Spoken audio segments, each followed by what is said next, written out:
agora com o novo projeto aí, Transa Segura. Então, para os nossos ouvintes aí do podcast, para quem está assistindo o vídeo aí pelo YouTube, né, nos acompanhando aí em todos os canais, hoje a gente vai falar um pouquinho sobre prevenção. Então, o que é a prevenção? Prevenção primária, prevenção secundária, né? Esclarecer um pouquinho sobre isso. Então, com relação à prevenção, eu vou começar a falar um pouquinho sobre prevenção primária. Seriam medidas adotadas para evitar algum fator de risco que leve a alguma doença. Então, são as medidas iniciais, né? Vamos dizer assim, as medidas iniciais para evitar alguma doença com relação, por exemplo, à infecção sexualmente transmissível. Com relação à prevenção primária, como a gente pode dar exemplo, né? O que nós temos aí de prevenção primária? Inicialmente, velhão, a gente tem uma boa saúde, né? Fazer atividade física, por exemplo, ser saudável, ter uma alimentação saudável, isso, né, já ajuda o nosso sistema imune a ficar aí completo, de ser adequado. E mais voltado para a parte de infecção sexualmente transmissível, na parte primária nós teríamos as vacinações. Então, por exemplo, a vacinação contra o HPV, a vacina quadrivalente, a vacina bivalente, a vacinação contra a hepatite, por exemplo, hepatite B. Então, são formas de prevenção primária. Outro tipo também de prevenção seria o uso de preservativo, né? Então, o uso da camisinha masculina, por exemplo, já ajuda a evitar muitas infecções sexualmente transmissíveis. Então, acho que essas são as formas básicas aí de prevenção primária. Então, ter um sistema imunológico adequado, né, uma imunidade boa, então praticar exercício físico, uma boa alimentação, as vacinas em dia, principalmente aí do HPV e da hepatite, e sempre se prevenir usando preservativos em relações aí que você, né, não conhece bem o parceiro, não tem um relacionamento fixo. Então essa seria a parte inicial da prevenção primária. E com relação à secundária, velhão, o que você tem aí para dizer para nós? A prevenção secundária é quando você já se expôs ao risco, né? Então você já se expôs, teve uma relação sexual, você teve um contato e você quer saber se você teve risco de se contaminar com alguma doença, né? Para não transmitir para outra pessoa e para tratar preventivamente antes que ela evolua para uma coisa mais grave. O que eu acho até legal a gente discernir um pouquinho aqui é que logo depois que a gente tem o contato sexual, então teve o contato sexual desprotegido,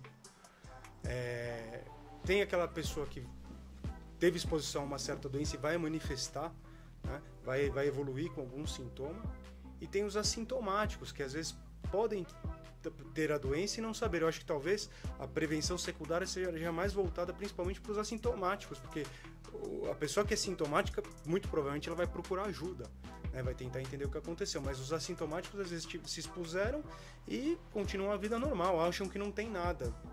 Seria isso? O que é importante? É importante falar, porque se você tem contato com uma pessoa que você não se preveniu adequadamente, então você pode pegar alguma infecção sexual que pode dar algum sintoma.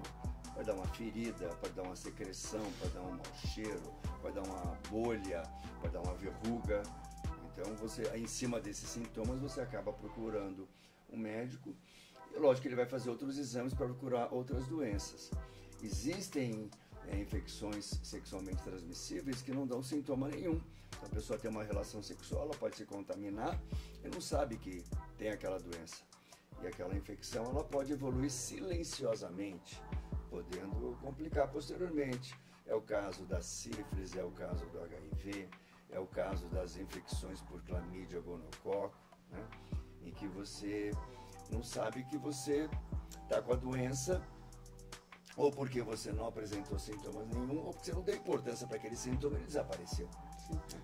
Então, a prevenção secundária, ela gira em cima de você saber se a pessoa se contaminou com alguma coisa, né? Se ela tem ou não tem alguma doença. Exames, na verdade, né? Realizar exames para detectar alguma doença, alguma, né, afecção aí, infecção precoce, antes que cause alguma coisa mais grave. Então aí seria mais por meio de exames. Aí o que a gente tem? Então ele tem 3 pilares importantes de exames em relação às doenças sexuais, né? O primeiro pilar de exames são doenças que você faz diagnóstico porque elas estão no sangue, né? É o caso do HIV, é o caso da sífilis e é o caso das hepatites. Então, nessas doenças, você consegue saber se a pessoa se infectou ou não realizando exames de sangue, né? Tal, sorologias. O herpes, né, também entraria. Herpes também, você pode saber fazendo a sorologia. Outras doenças, por exemplo, o HPV. O HPV não vai para o sangue. O HPV, ele pode dar verrugas visíveis e pode dar verrugas microscópicas. Então, se a pessoa perceber uma verruga, ela pode procurar porque ela percebeu a verruguinha. Mas se por acaso ela não perceber nenhuma lesão, ela pode ter lesão microscópica. A mulher pode ter lesão no colo do útero sem saber, pode ter uma lesão microscópica na vagina.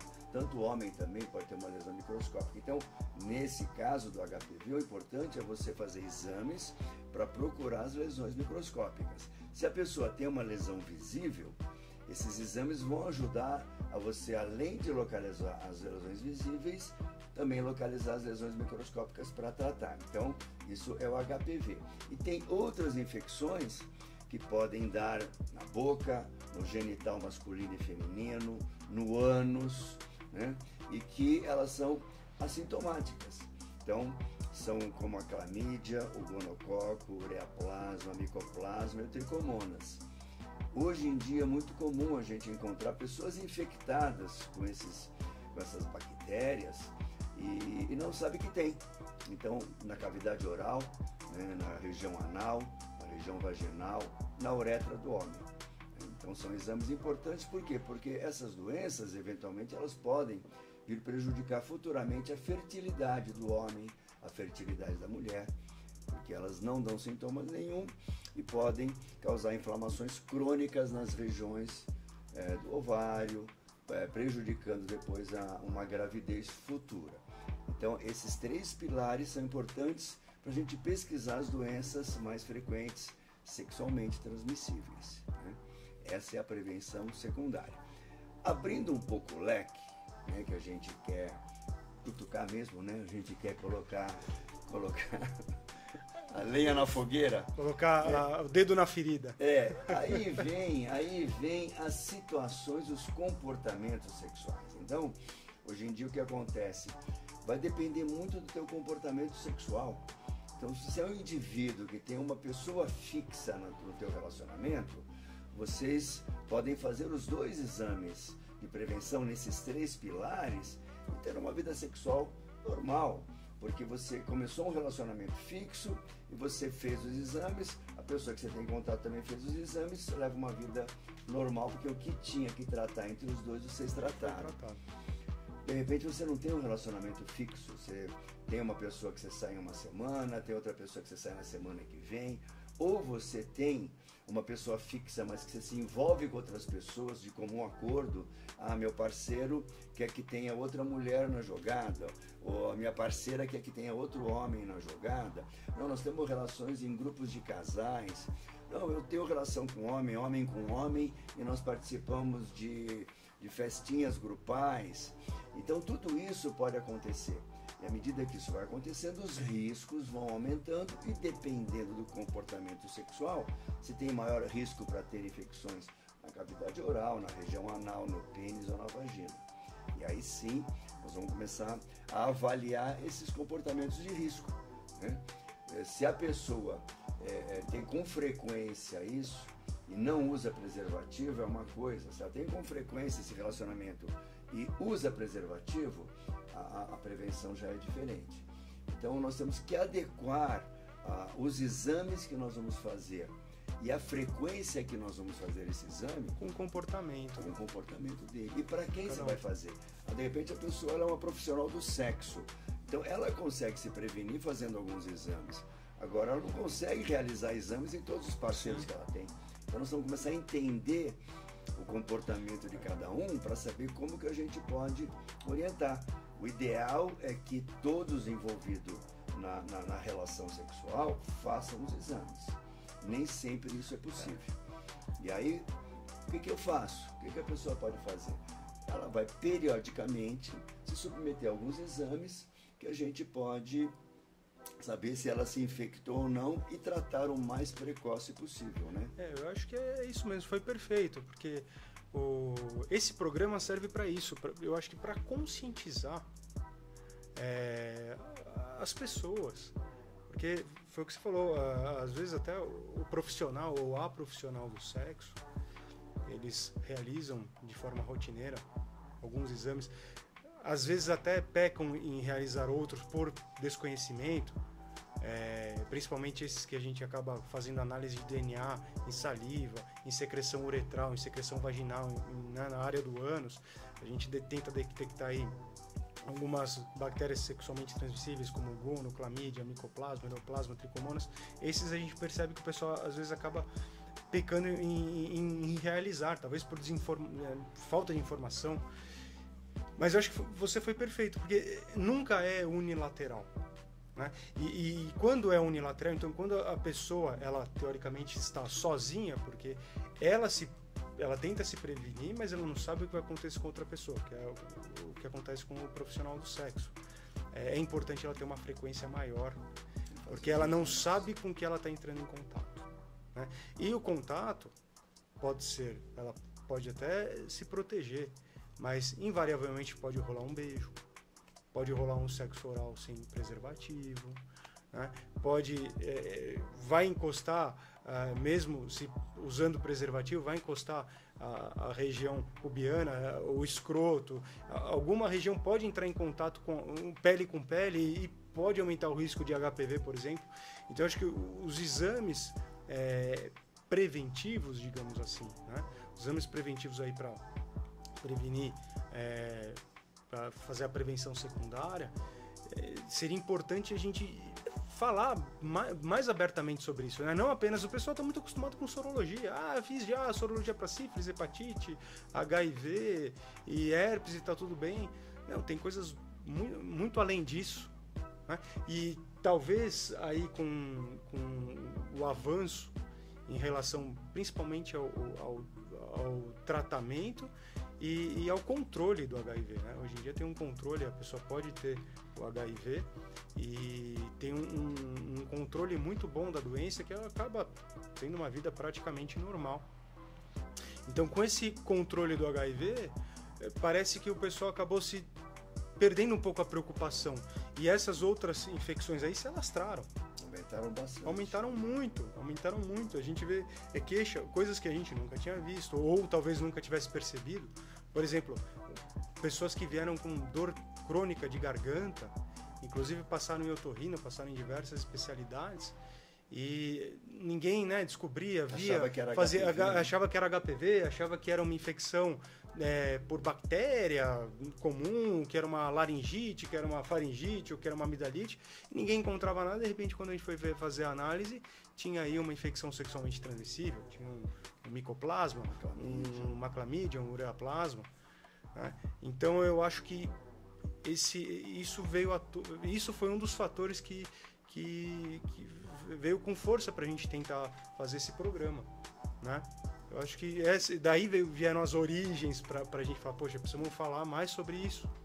E uma coisa interessante é que no passado, né, bem no passado, né, nossos avós, existia o tal dos exames de prevenção, muito comum, né? Então você casava pré-nupcial. Antes de ter relação, pré-nupcial. Exames pré-nupciais, né? Então você casava antes, né, de ter relação. Isso. Então, olha, eu vou casar, então vou fazer os exames pré-nupciais, tanto no homem como na mulher. Isso era a coisa mais comum que tinha. Lógico, né, que eventualmente tinha pessoas que já tinham relação sexual antes de casar, mas era mais comum a pessoa aguardar, né, para ter relação após o casamento. E as coisas foram mudando gradativamente. Hoje isso é quase que impossível. É raro você ver um casal, ainda tem, mas é raro um casal que se guarda e só vai ter relação sexual depois que casar. né? Então hoje o que acontece? As pessoas têm relação sexual, né? E posteriormente é que vão se preocupar em relação à doença. Então eu acho que está surgindo hoje em dia essa maior preocupação. As pessoas que pegaram alguma doença e que viram que dá trabalho tratar HPV, viram que tem um custo elevado no tratamento, um tempo longo até se recuperar. Insegurança, medo de nunca mais voltar ao normal. Que é o nosso dia a dia. É o nosso dia a dia. A gente recebe pacientes chorando no consultório, né? Parece que a vida acabou. Essas pessoas não vão querer mais se infectar e também não querem passar para ninguém, né? Então elas não querem pegar doença nenhuma e não querem passar. Aí qual que é a orientação? Aí surge de novo o tal dos exames pré-nupciais, né? Então olha, se você vai ter um novo relacionamento, vamos conversar com essa pessoa que você tem um novo relacionamento, que você usou preservativo, à medida que vocês querem ter uma relação mais fixa, uma relação mais segura, vamos fazer os exames de prevenção, vamos fazer os exames desses 3 pilares. Exames de sangue, pesquisar HPV e pesquisar essas outras doenças nessas outras regiões. Aí sim, você com essa pessoa que você está fixa, você consegue ter um relacionamento mais saudável, sabendo que vocês não têm doença nenhuma, porque quem tiver alguma doença, a gente trata antes de vocês entrarem em contato sexual. Então é mais ou menos essa ideia em relação à prevenção. E com certeza, né, quem está ouvindo a gente pode ter algum comportamento diferente e podem ter dúvidas em relação a isso. É para isso que a gente está aqui. Escreve para a gente, pega a sua dúvida, qual o risco que você correu, que riscos que você acha que você pode ter corrido ou que você não quer correr, o que você pode fazer, como que a gente pode orientar vocês em relação ao tipo de comportamento que cada um está tendo. É isso aí. Eu acho que só para encerrar, que a gente não conversou sobre isso, com relação especificamente ao HIV, hoje em dia existe o PrEP e o PEP, né? Aquela terapia profilaxia pré-exposição, que é o PrEP, e a profilaxia pós-exposição, que é o PEP. O PEP já é conhecido há muito tempo, então a pessoa se expôs a um risco, às vezes teve relação sexual ou foi abusado, por exemplo, não sabe nada sobre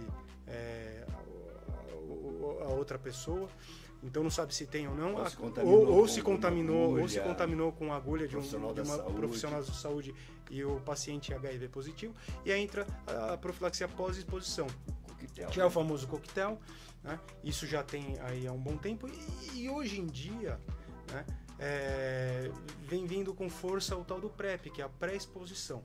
O que eu quero deixar bem claro, que já diversas pessoas vieram conversar sobre isso, de fazer festinha, vou fazer festinha, vou tomar antes para não correr risco. Na verdade, tem indicações restritas. Protocolo muito restrito. Isso, então é um composto aí de 2 princípios ativos, né, de 2 substâncias, tá, o PrEP, e é indicado para populações restritas. Então, por exemplo, gays que têm uma atividade mais promíscua, homens que fazem sexo com homens que têm uma relação mais promíscua com diversos homens, trans tem indicação também, profissionais profissionais do sexo. Ou a pessoa que quer ter relação sexual com outra pessoa que já é sabidamente exatamente, positiva. que é sabidamente positiva. Com maior positiva. segurança. Então, ela vai tomar medicação para se prevenir. O Ministério da Saúde deixa muito claro que tem algumas indicações bem precisas e outras que podem ser avaliadas. Isso é individualizado. É importante a pessoa... Existe uma avaliação na unidade Uma avaliação de saúde. na unidade de saúde, não é simplesmente vou fazer uso e vamos para bagunça. Tem que tomar muito cuidado. E outro cuidado também a gente já tinha falado, a preocupação, né, com não quero pegar HIV e esquece das outras doenças. Então, a exposição, ela vale tanto para o HIV quanto as outras doenças também, né? Tanto que quando a pessoa é agredida sexualmente, não se faz só profilaxia com relação ao HIV, faz contra outras infecções sexualmente transmissíveis. Então, isso é importante deixar claro. Tem indicações precisas e eu acho que é isso, né? A prevenção é a forma mais importante de você impedir de se contaminar com uma doença, né? não esqueça, né? Prevenção primária, prevenção secundária e dúvidas, escreve pra gente. É isso aí, pessoal.